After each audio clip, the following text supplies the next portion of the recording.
बोलिए, मेरी आवाज सुनाई दे रही है? कोई लेते आओ उसको, ले आओ। वो ज्यादा दुरुस्त है। अब इसमें भी आ गई आवाज। देखिए, आवाज वाले को देखते ही आवाज आ गई। बस ठीक है, रहने जो, हम कर लेंगे।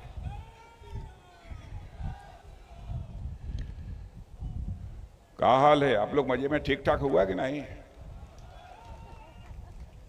सब लोग मजे में? चकाचक बाय ना? अरे अमन दिल्ली में चाहे जितना रहल जा, लेकिन अपन भोजपुरी भाषा कबो भुला ही नहीं सकी तमान।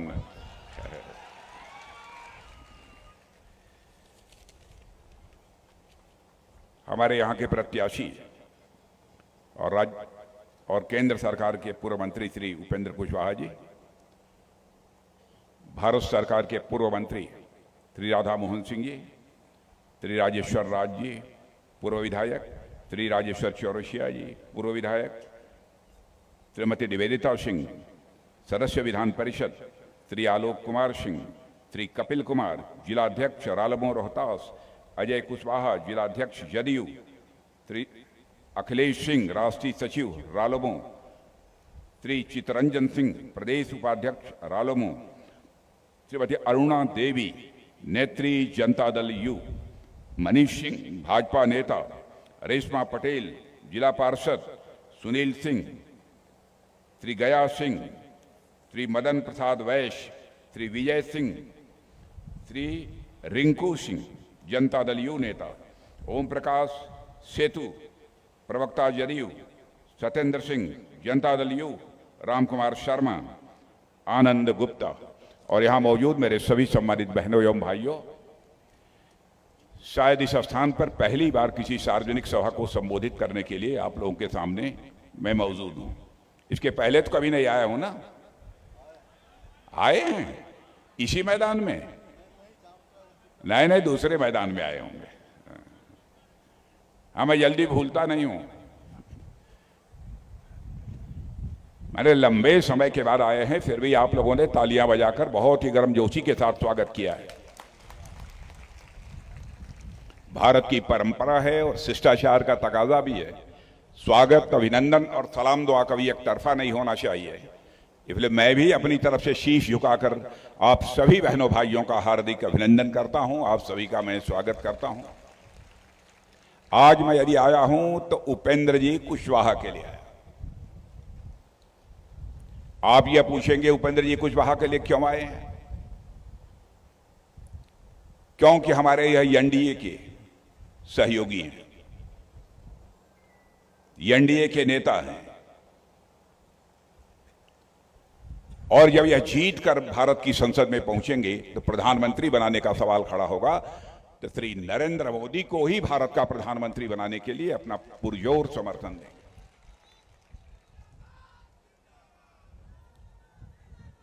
इसलिए मैं यहां पर आया हूं। और हमें बात की अच्छी तरह जानीला, चाहे एकदम अनपढ़ कोई बिहार को हो, राजनीतिक दृष्टि से बहुत जागरूक होने लोग।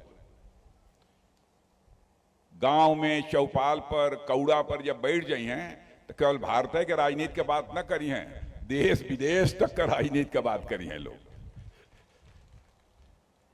ये हाल है बिहार का। हम अच्छी तरह जानते हैं, बहुत जागरूक हैं लोग। लंबे समय तक आपने देखा है कि बिहार में एक आरजेडी पार्टी है। वैसे आरजेडी की हवा निकलती जा रही है, लेकिन अब कांग्रेस के साथ इन लोगों ने गठबंधन बना लिया है। मैं आरजेडी के बारे में कोई एक बात मैं कहूंगा कि बहनों भाइयों, लालटेन कितनी रोशनी दे? लालटेन तो ज्यादा से ज्यादा एक कमरे में रोशनी दे सकता है, इससे ज्यादा लालटेन की ताकत नहीं है। लेकिन लालटेन की हालत यह हो गई है कि लालटेन का तेल अब समाप्त हो रहा है। और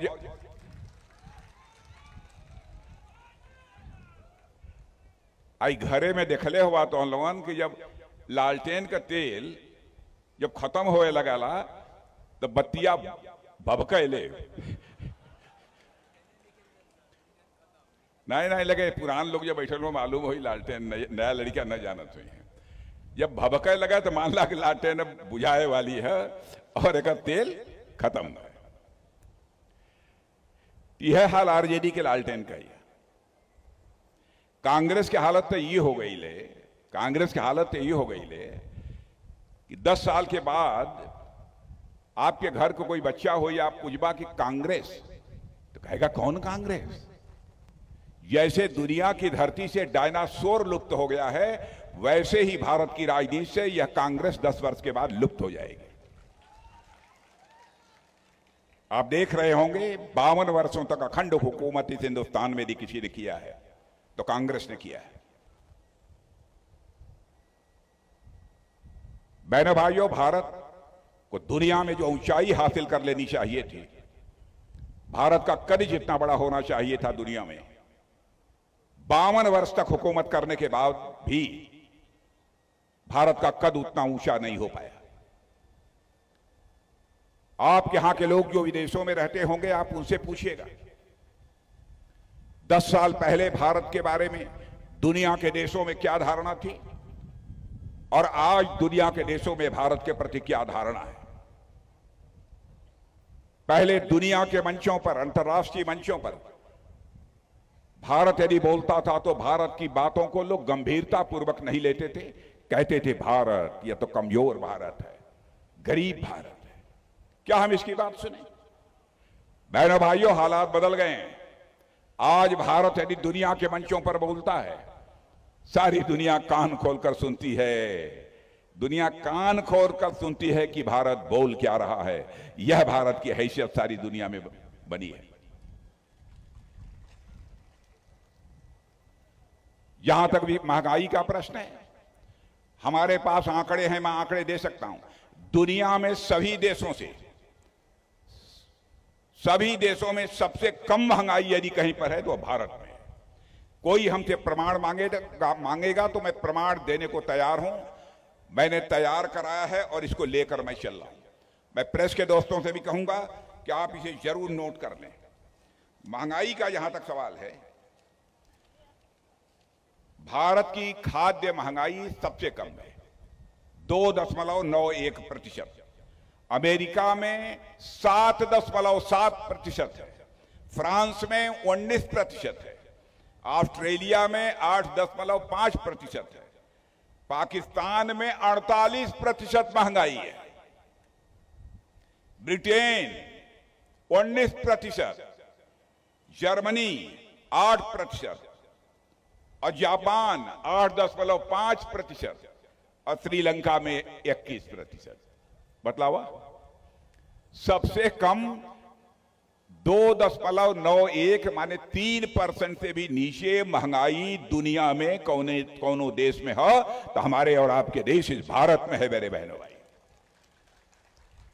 और मैं कहना चाहता हूं कांग्रेस और आरजेडी के नेताओं से कि यदि आप हमारी बात को काट सकते हो तो काट दीजिएगा।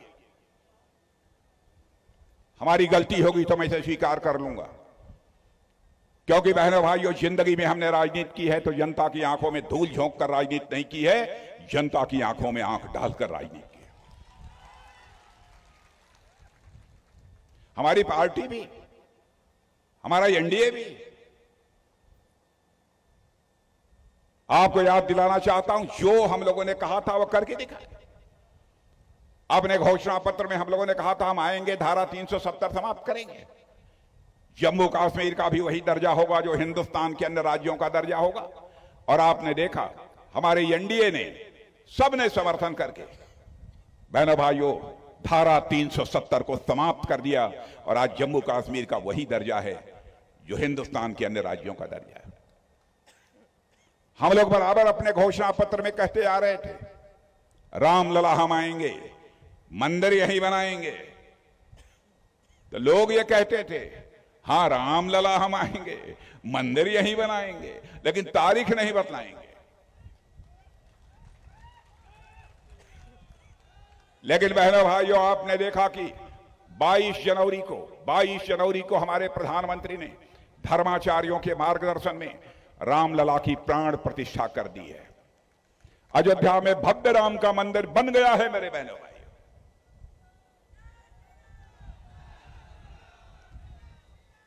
और मेरी बात आप सुन लीजिए, रामलला अपनी कुटिया से, अपनी झोपड़ी से निकलकर अपने महल में प्रवेश कर चुके हैं। भारत में राम राज्य का आगाज होकर रहेगा, मैं दावे के साथ कहता हूं। लोग कहते हैं कि राम राज्य कैसे आ जाएगा, राम राज्य किसे कहते हैं।